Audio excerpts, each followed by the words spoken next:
यानी एंगर, यानी गुस्सा। क्रोध क्या है? यह कैसे पैदा होता है? इसका उद्गम कहाँ है? इसकी लेवल क्या है? इस पर कैसे काबू पाना है?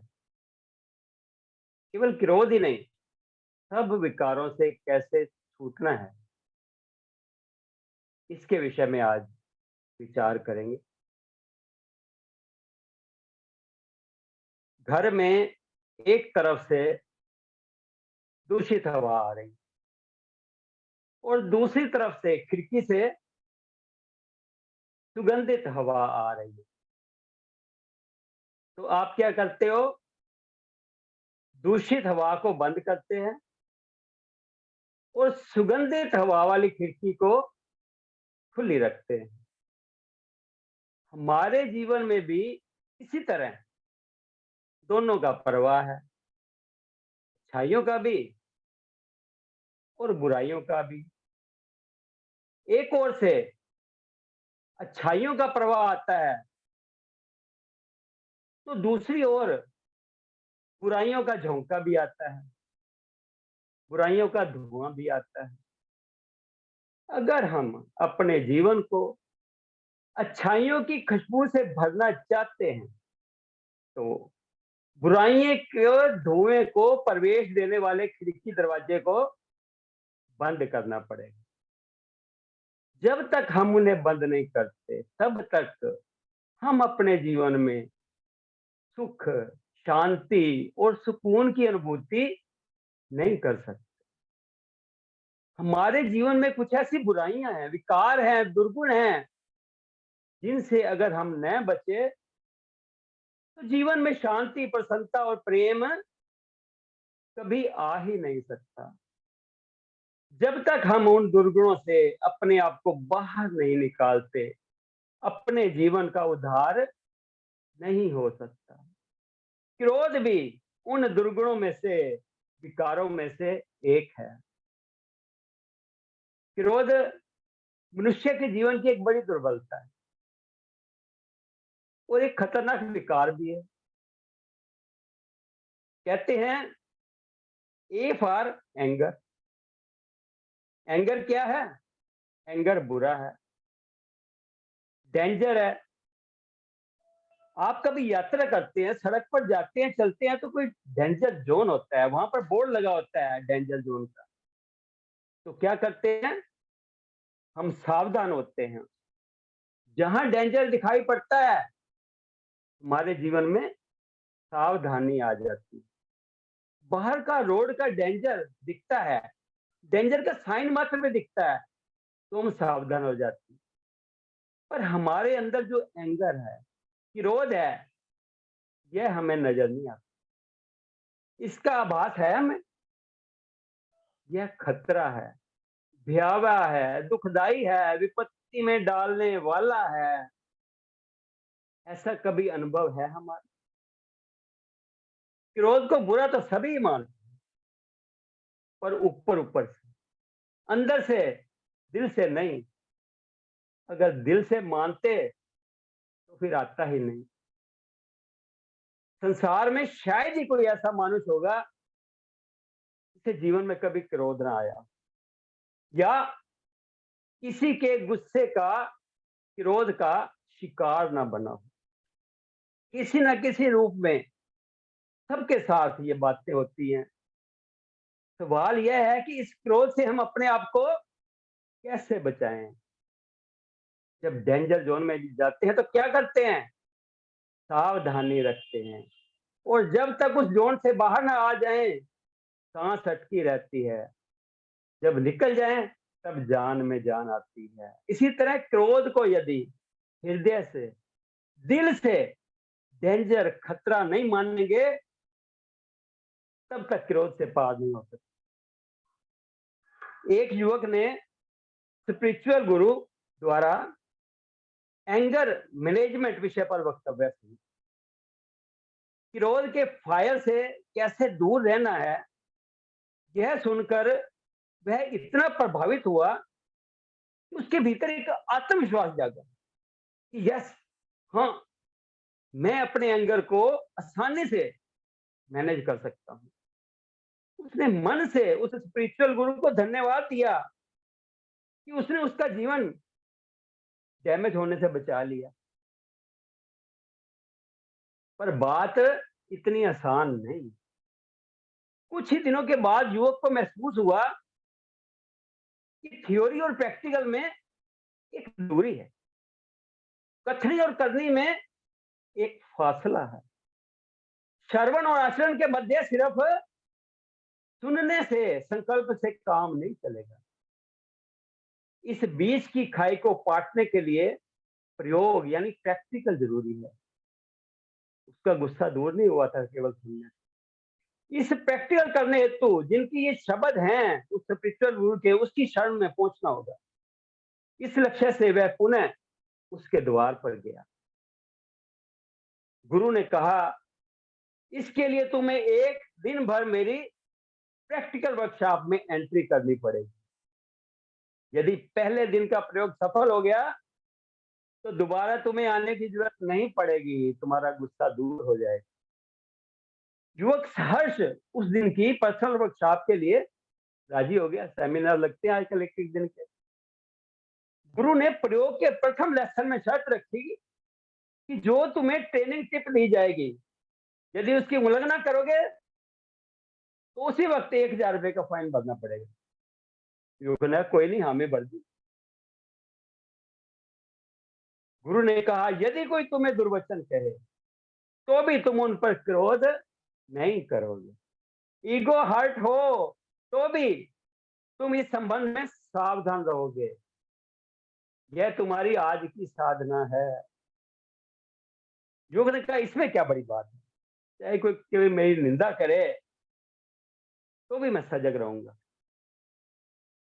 कुछ क्षण के बाद ही गुरु ने कहा, तुम्हें एक बात बता दूं, मैं बहुत साफ साफ स्पष्ट मुंह पे कहता हूँ, मुंह पे बोलता हूँ, तुम्हारा जैसा असभ्य एवं पात्र को अपनी पर्सनल वर्कशॉप में एंट्री देना मुझे बिल्कुल भी पसंद नहीं। परंतु द्वार पर हाथ जोड़कर आए मूर्ख को कुछ प्रैक्टिकल तो कराना ही पड़ेंगे। मूर्ख फौरन तैश में आ गया और कहा, आप जितना गलत मुझे समझ रहे हो मैं उतना बुरा भी नहीं। तनिक जबान संभाल कर बात करें।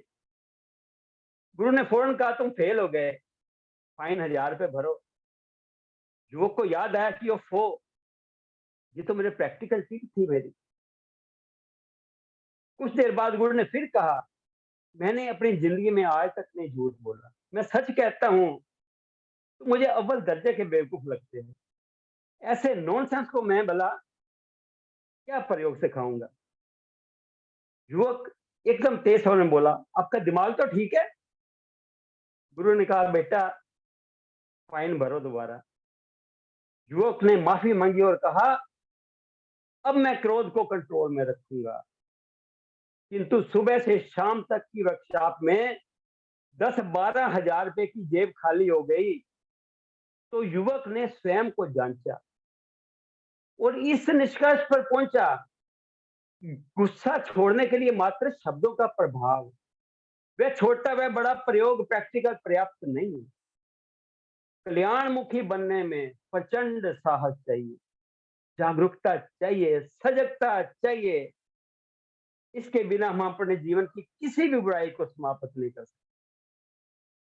सबसे पहले तो एक्सेप्टेंस होना चाहिए। क्रोध मेरी कमजोरी है, इसे स्वीकार करो। क्रोध बुराई है, इसे स्वीकार करो। क्रोध मेरे व्यक्तित्व को खोखला बनाता है, इसे स्वीकार करो। मेरे संबंधों को बिगाड़ डालता है, इसे स्वीकार करो। अगर स्वीकार करते हो तो फिर क्रोध क्यों करते हो। आ जाता है जी, बस आ जाता है। कहां से आता है पता नहीं जी, इसकी खोज करेंगे आज। आके फिर चला भी जाता है। गुस्सा करने के बाद आमतौर पर कभी एक बार भी ऐसा अनुभव हुआ है मैंने गुस्सा ठीक किया। जीवन का कोई ऐसा क्षण जिसमें गुस्सा करने के बाद जब सब काम कर गुजरो, तोड़ा फोड़ी कर गुजरो, लड़ाई मार कुटाई कर गुजरो, जो कुछ करना है कर लिया, उसके बाद क्या मन में ऐसा विचार आया कि बड़ा अच्छा गुस्सा, वेरी नाइस। सबका यही अनुभव बोलता है, अरे खाम खा इतना गुस्सा नहीं करना चाहिए। अब तक का यही अनुभव है। जीवन में जब कोई गलतियां करते हैं, एक बार उसका अनुभव हो जाता है तो उसको दोबारा नहीं दोहराते। गुस्से का हर बार का अनुभव यह है कि यह गलत है, फिर भी उसे क्यों दोहराते? क्यों? क्योंकि उसके प्रति सजग नहीं है। हमारे सब कॉन्शियस में गुस्से का संस्कार इतना गहरा बैठा हुआ है कि वह चाहे अनचाहे प्रकट हो जाता है। किसी समझदार व्यक्ति को अगर कहा जाए कि तुम ये जहर खा लो, तो वह खाएगा क्या? जहर खाने के कारण इंसान मरता है। यह समझ रखने के कारण उसे कितना भी दबाव दिया जाए, प्रलोभन दिया जाए, तो भी व्यक्ति स्वीकार नहीं करता। उसी प्रकार जिस दिन तुम यह स्वीकार कर लोगी क्रोध एक जहर है, तुम्हारे हृदय में क्रोध कभी पनप नहीं सकेगा। लेकिन अंदर से यह स्वीकारता है नहीं है।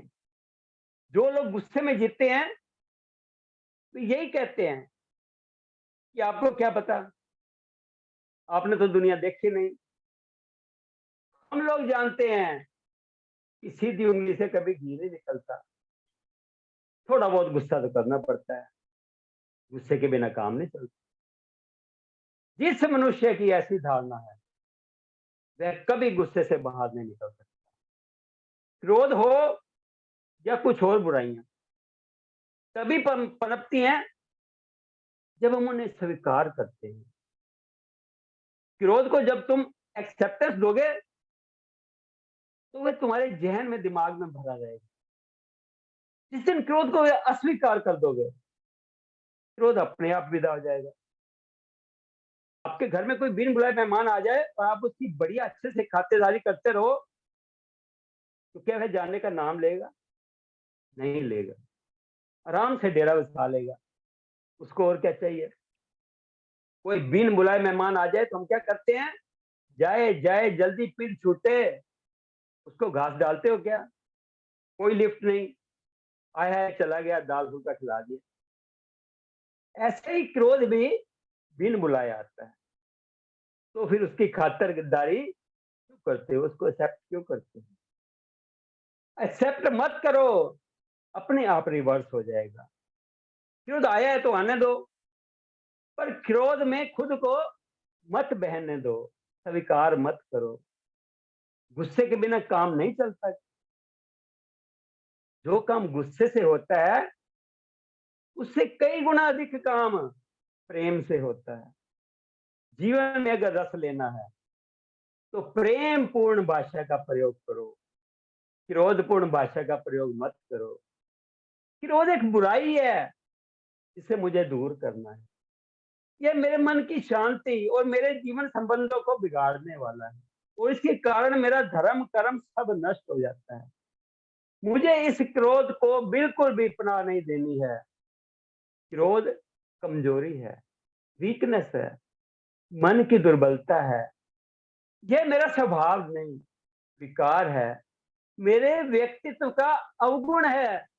यह बोध अंदर होना चाहिए। जब ऐसी स्वीकारता अंतर में बैठ जाएगी तो क्रोध नहीं उभरेगा। हालांकि कुछ लोग गलतीवश इसको अभिव्यक्ति की बहादुरी मानते और बड़ा गुस्से से काम चलता ही जाता। शायद यही भ्रांति जीवन में शांति का द्वार बंद कर देती। जितनी शीघ्र क्रोध आता हो उतनी ही जल्दी समझ लेना कि हमारी क्षमता चूक गई।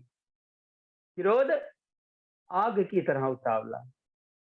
क्रोध एक नेगेटिव एनर्जी है जो जिंदगी में रहे खुशी के तत्वों का शोषण कर लेती है। इस ऊर्जा को यदि ना मोड़ा जाए तो विनाश का निमित्त कारण बनती है। भगवान महावीर ने क्रोध को पाप कहा, जो निश्चित रूप से पतन कराता है, सन्मार्ग से भटकाता है, जीवात्मा को संसार के गर्त में धकेल देता है, यानी आवागमन के चक्कर में बैठाता है। क्रोध 10 धार वाली ऐसी तीक्ष्ण तलवार है जो एक साथ 10 दिशाओं को जला देती है। वैज्ञानिक धरातल पर देखें, साइंस के नजरिए से देखें, तो क्रोध एक आक्रामक तरंग है जो सामने वाले पर अटैक करती है। ये विष तरंग शरीर तंत्र और भाव तंत्र को विकृत कर पूरे व्यक्तित्व को अस्त व्यस्त कर देती है। जब व्यक्ति को गुस्सा चलता है तो उसकी चेहरे के देखो शक्ल रंगत सब बदल जाती है। क्रोध मन का पागलपन है जो ओवरफ्लो होता है। उबाल आने से, रक्त में उबाल आने से स्नायुओं में खिंचाव होता है, शरीर में केमिकल चेंज आने से वे कांपने लगता है। इतना ही नहीं, उफान के कारण वह बेफाम बेलगाम बोलता भी है, अनशंट बोलता है।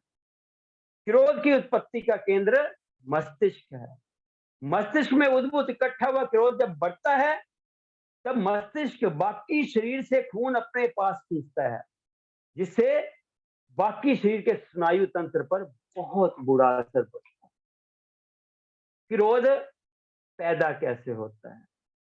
गीता कहती है, कामत क्रोधो अभिजायते, काम से क्रोध की उत्पत्ति होती है। शंकराचार्य जी कहते हैं, कामात कुतश्चित प्रतिहतात, क्रोध है अभिजायते, काम के प्रतिहत होने पर उसमें से क्रोध पैदा होता है। संत तुलसीदास जी कहते हैं, बुझे न काम अग्नि तुलसी, कहूं विषय भोग बहुभीत। कामनाओं का कभी अंत नहीं होता, जहां उनकी पूर्ति में बाधा पड़ी कि क्रोध आया। संत एकनाथ कहते हैं, काम या तो पूरा होगा या अधूरा, अधूरा रहा तो क्रोध पैदा होगा, और पूरा हो गया तो लोभ को जन्म देगा। अतः क्रोध शब्द का अर्थ क्रोध और लोभ मिलाकर व्यापक होना चाहिए। गीता के तीसरे अध्याय के 37वें श्लोक में कहा गया है कि रजोगुण से पैदा होने वाला यह काम ही क्रोध है। बड़ा पेटू है यह, कभी इसका पेट नहीं भरता, यह बड़ा पापी है, इसे ही तू अपना शत्रु समझ, इसी को जीतने की जरूरत है। क्रोध के प्रसंग हमारे जीवन में हजारों बार उपस्थित होते हैं। जब हमारे आराम में बाधा पड़ती है तो हमें क्रोध आ जाता है, जब हमारे स्वार्थ में व्यवधान होता है तो हमें क्रोध आ जाता है, हमारी इच्छा और रुचि के विपरीत कुछ होता है तो हमें क्रोध आ जाता है, हमारे कोई काम बिगाड़ता है या बिगड़ता है, कोई चीज खराब हो जाती है, हमें क्रोध आ जाता है, कोई हमारा अपमान करता है, हमारे अहम को ठेस लगती है, हमारी शान किरकिरी होती है तो हमें क्रोध आ जाता है। हमारे हृदय में कामना है आराम की, सुख भोग की, हम चाहते हैं सारी दुनिया उसी ढंग से घूमे जिस ढंग से हम घुमाना चाहें, हम चाहते हैं हमारी शान रहे, हमारी ही तुत्ती बोले, सभी लोग हमसे दब कर रहे हैं, सब हम लोग, सारे लोग हमें महत्व दें, हमें ही ऊंचा माने। इन सब इच्छाओं के विपरीत कुछ हुआ तो हमें क्रोध आया कि आया। क्रोध कहां से आता है और इसका उद्गम कहां है? गीता जी में आता है, पानी ऊपर से साफ दिखता है, परंतु उसमें पत्थर डालिए तुरंत ही अंदर की गंदगी ऊपर आ जाएगी। ठीक वैसी ही दशा हमारे मन की है। मन के अंतर सरोवर में नीचे गंदगी जमा रहती है। काम, क्रोध, लोभ आदि विकार हमने जो मन के भीतर संजो कर रख छोड़े हैं, उनके संस्कार मन में ठस भरे पड़े हैं और वे प्रकट होने के लिए कुलबुलाया करते हैं। मौका मिला और वे हाजिर। बाहरी वस्तु से उनका स्पर्श होते ही वे दिखलाई देने लगते हैं। हम कहते हैं कि उसे गुस्सा आ गया, तो ये गुस्सा कहीं बाहर से आया? अरे यह तो अंदर ही था। मन में यदि ना होता तो बाहर दिखाई नहीं देता। मन के अंतर सरोवर में हमने जो गंदगी भर रखी है, उसे निकाले बिना काम चलने वाला नहीं। मनोमैल को नष्ट किए बिना ना तो हम शांति प्राप्त कर सकते हैं, ना आनंद। जीवन की परम लक्ष्य के प्राप्ति के लिए, जीवन के परम लक्ष्य की प्राप्ति के लिए हमें इन विचारों से अपने को मुक्त करना ही होगा।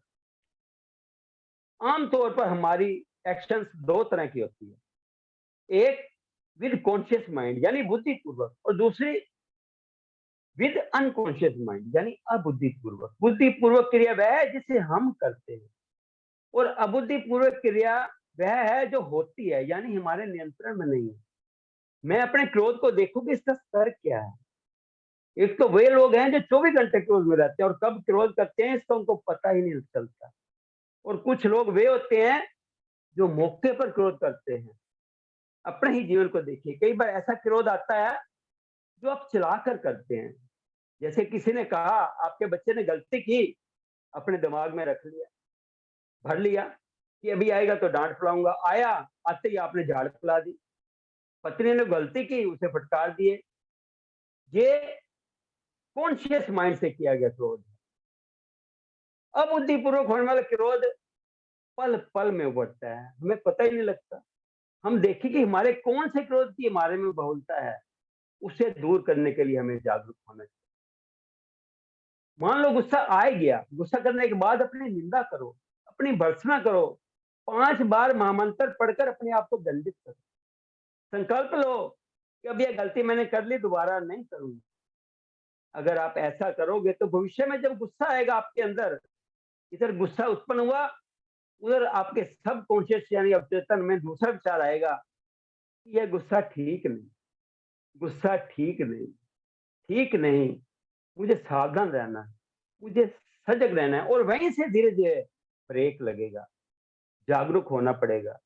किसी भी नेगेटिव इमोशन से बचना है तो उसके प्रति जागरूक होइए। मुझे शांत रहना, मुझे शांत रहना, मुझे क्षमा करना है। क्रोध एक अस्थायी पागलपन है, मेरी दुर्बलता है, बस मुझे शांत रहना है। जब सब कॉन्शियस में और चेतन मन में ऐसे संस्कार भरेंगे तो यही आपको क्रोध के प्रति जागरूक बनाएगा। आप अपने दफ्तर में, ऑफिस में जाते हो, बॉस आप पर नाराज हो जाए, झाड़ लगाए, तो क्या करते हो? चुपचाप सहन करते हो? गुस्सा करते हो क्या? क्यों नहीं करते? अरे भाई, उससे पंगा लेंगे तो फिर खाएंगे कहाँ, रहेंगे कहाँ? उससे पंगा लेना ठीक नहीं। ग्राहक दुकान पे आता है, नाक परेशान करता है, मुंह पर बोल देता है कई बार कि आप तो लूट रहे हो। सहन करते हो कि नहीं? दफ्तर में गुस्सा सहन कर लेते हो, ग्राहक की अनुचित बात दुकान में मुस्कुराकर सह लेते हो, बाहर व्यवहार में क्यों नहीं सहते? घर में घरवाली की बात क्यों नहीं सुन पाते? वहां कमजोर क्यों हो जाते हैं? किसकी कमी है? उस घड़ी विवेक है, यहाँ गुस्सा करूंगा तो नुकसान होगा। घर में कोई विवेक नहीं, गुस्सा कर देते हैं। जैसे दुकान और दफ्तर में तुम्हारे मन में विवेकपूर्ण जागरूकता रहती है, वैसी जागरूकता यदि घर व्यवहार में हो जाए तो मन में कभी क्रोध आ ही नहीं सकता। बोध जगा रहेगा, क्रोध शांत रहेगा। यह जागरूकता हर एक में होनी चाहिए। गुस्सा करने वाले से कोई प्यार करता है? कोई गुस्सा करे, उससे प्यार करोगे? नहीं करोगे। एक बार एक महात्मा जी के पास चर्चा में, मीटिंग में कुछ लोग बैठे हुए थे। वहां बात चल पड़ी, अगर कोई तुम पर गुस्सा करे तो क्या तुम उससे प्यार करोगे? सभा में एक युवक बैठा था, बोला, महात्मा जी, अगर आप गुस्सा करें तो प्यार करेंगे। महात्मा जी बोले, हद हो गई भाई, जब तुम महात्मा जी के गुस्से को प्यार कर सकते हो तो गैर के गुस्से को भी प्यार करना सीखो, उसे स्वीकार करो, एक्सेप्ट करो, अवेयर रहो। मेरे अंदर जो गुस्सा है उसमें कुछ कमी हुई है कि नहीं? इतने दिनों से सत्संग सुन रहा हूं, गुस्सा कितना कम हुआ? कभी विश्लेषण किया है? कुछ फर्क पड़ा है? कुछ कम हुआ है? कम हुआ है तो कितना कम हुआ है? शुरू तो हो। अपने अंतर विश्लेषण हर आदमी को करना चाहिए, मेरे अंदर क्या परिवर्तन आया, क्या चेंज आया, इन बातों को देखना चाहिए। अक्सर व्यक्ति बातें तो बड़ी बड़ी करता है पर छोटी छोटी बातों में बड़ी बड़ी गलतियां कर देता है। यदि मनुष्य अपनी समझ ठीक रखे तो सहजता से अपने जीवन को खुशबूदार बना सकता है। देखने की कोशिश कीजिए कि मेरे अंदर कितना परिवर्तन आया। रोज नापिए, थर्मामीटर से बुखार नापते हैं वैसे ही अपने आप को नापिए। गुस्सा है तो कितना है, कितने डिग्री का है, कम हो गया तो उसे कम पर ही रखो। जब तक गुस्से को खत्म नहीं करोगे तब तक खतरा ही खतरा है, उसे पूरी तरह खत्म करके ही छोड़ो। 105 डिग्री का तेज बुखार है, बड़ा तेज बुखार है जी, कहते बड़ा तेज बुखार हो गया, तुरंत दाखिल करो जी, ड्रिप लगवाओ जी, इंजेक्शन लगवाओ जी, बुखार को डाउन करो। 99 पर आ गया, हाँ अब चलेगा। पर यदि 99 डिग्री का इलाज नहीं कर रहे, क्रोसिन या पैरासीटामोल वगैरह लेकर और उसे दबाए हुए हैं, तो पता लगेगा कि वही 99 डिग्री का बुखार, उससे बीमारी बढ़ते बढ़ते मल्टीपल ऑर्गन फेलियर बन गई, तो जिंदगी से हाथ धोना पड़ेगा। केवल 99 डिग्री बुखार से आदमी मर सकता है। मुझे तेज क्रोध नहीं है, मैं तो जी बड़ा थोड़ा बहुत गुस्सा करता हूँ, हल्का क्रोध करता हूँ, लेकिन लंबे समय तक रहने वाला यह हल्का क्रोध, ये 99 डिग्री का बुखार है। शांत रहने की प्रवृत्ति रखोगे तो जीवन में आनंद आएगा। क्रोध के 4 लेवल, हम किस लेवल पर हैं चेक करें तो क्रोध को मैनेज करना आसान हो जाएगा। पहला लेवल है कारखाने की भट्टी की तरह, जहां क्रोध की अग्नि दिन रात सुलगती रहती है। लोहे के बड़े बड़े प्लांट होते हैं, जैसे भिलाई का प्लांट है, टाटा का प्लांट है, वहां पे एक बार भट्टी जला दी तो साल साल जलती रहती है, लगातार माल बनता रहता है। ऐसे ही ऐसे कुछ लोग होते हैं जिनको हर वक्त उनकी नाक पे गुस्सा रहता है। दूसरा लेवल है कुमार की भट्टी का, जो सतत लगातार नहीं जलती, किंतु जब जलाई जाती है तो कुछ दिनों तक निरंतर जलती है। ऐसा क्रोध जब हम खुद न करें किंतु कोई भड़का दे तो कुछ दिनों में उसी में ही जलते रहते हैं। तीसरा लेवल है क्रोध का अंगीठी की भांति, इसमें जितने कोयले डालते जाओ उतनी सुलगती है, उसके पश्चात शांत हो जाती है। जब तक निमित्त सामने है, कारण उपस्थित है, तब तक क्रोध बना रहता है, बाद में धीरे धीरे ठंडा हो जाता है। चौथा लेवल है दीपक की भांति, जितनी देर तेल है बस उतनी देर तक ही जलता है, केवल कुछ ही समय तक क्रोध बना रहता है, बाद में शांत हो जाता है।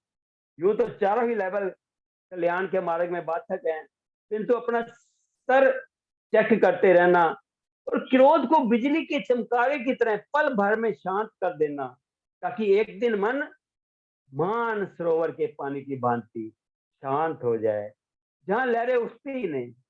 कितनी भी प्रतिकूल निमित्त कंकर पत्थर वस्तु आ जाएं, किंतु क्रोध की एक लहर भी ना उठे तो निश्चित ही आप कल्याण के पथ पर, अध्यात्मिक पथ पर निर्विघ्न आगे बढ़ोगे। क्रोध के 2 ही परिणाम हैं, यदि प्रतिशोध की ओर मुड़ गया तो संताप और विलाप की खाई में पटकेगा, किंतु यदि पश्चाताप जाग गया तो क्रोध की मृत्यु निश्चित है। अंत में महाराज जी के कुछ वचनों के साथ समता विलास से इस विषय को समाप्त करेंगे। केवल क्रोध ही नहीं, सतपुरुष क्या कहते हैं, कहते हैं सारे विकारों को खत्म करो। सारे विकार एक से एक बढ़कर हैं, एक दूसरे से जुड़े हुए हैं। महाराज जी ग्रंथ श्री समता विलास में फरमाते हैं, प्रेमी संशयात्मक बुद्धि को छोड़कर निश्चयात्मक बुद्धि को धारण, एक परमात्मा का छोड़कर किसी तरफ भी अपनी बुद्धि को न लगा। उस परम पिता परमात्मा का विश्वास ही तेरे अंदर से सारे विकारों की कमी करता जाए। प्रभु प्यारों, आशिकों के साथ बैठना सीखो। उनके संग से, उनके वचनों को हृदय में धारण करने से सही बात स्वयं तुम्हारी समझ में आने लगेगी और ये सब विकार तेरे अंदर से भागने लगेंगे। इस दुनिया में अगर तूने फर्ज और गरज को ठीक ठाक समझ लिया और फर्ज की तरफ रागिब हो गया तो परमात्मा तुझे खाली हाथ नहीं छोड़ेगा। कृपा दृष्टि, दया दृष्टि उसकी अवश्य होगी। हर एक से प्रेम करना क्रोध को नाश करता है, हर एक की सेवा करना अभिमान और लोभ का नाश करता है। ईश्वर को सत्य जानकर उसका सिमरन करना मोह और काम को नाश करता है। जब ऐसी धारणा ईश्वर भक्ति और लेख सेवा की चित्त में स्थित होती है, उस वक्त यह जीव सब माया के विकारों से छूटकर परम पद अखंड शांति को प्राप्त होता है। बुद्धि अज्ञानवश हुई हुई अविनाशी स्वरूप निर्विकार आत्मा को भूल करके अहमवाद के वश हुई पांच तात्विक शरीरों को धारण करके पांच विकारों काम, क्रोध, लोभ, मोह, अहंकार की वासना की भोग क्रिया को पूर्ण करने की खातिर हर वक्त शारीरिक कर्मों में सक्त रहती है। जब लोभ की अधिकता में बुद्धि गिरफ्तार होती है, तब अपने में अति अधीरता को धारण करके जायज और नाजायज कर्म करके अति धन माल को एकत्र करती है। ऐसे ही जब बुद्धि अति मोह में गिरफ्तार होती है, तब अपनी शारीरिक और पारिवारिक ममता में फैलती है और दूसरों के नाश का यत्न करती है। ऐसे ही काम के वेग में आसक्त होती है जब बुद्धि, तब अति भोग क्रीड़ा में अपने आप को नाश करती है। ऐसे ही जब क्रोध के आवेश में बुद्धि आ फंसती है, तब अपना नाश और दूसरे का नाश करने में दृढ़ हो जाती है। ऐसे ही अंधकार के वेग में बुद्धि जब होती है, तब अपने समान दूसरे किसी को नहीं समझती और दूसरों के साथ ईर्ष्यावाद को धारण करती है। इन विकारों का कारण महाराज जी फरमाते हैं तृष्णा है, और तृष्णा का कारण अहम भाव है। जब तक बुद्धि अहम भाव से पवित्र नहीं होती, तब तक इन विकारों पर विजय हासिल नहीं कर सकती। अहंता के नाश के लिए चित्त में सेवा के भाव की अति महत्ता है, आवश्यकता है। जो व्यक्ति चित्त में सेवा का भाव नहीं रखता, वह कामना क्रोध में हर वक्त शांत रहता है। लगज सेवा, निष्काम सेवा, तन मन धन से और प्रभु का सिमरन ही इन पांच विकारों की अग्नि को सदा के लिए बुझा सकता है। पांच विकार महादुखदायी, जले सकल संसार, परमारथ प्रतीत बन, नहीं जीव पाए छुटकार। ओम ब्रह्म सत्यम सर्वज्ञ।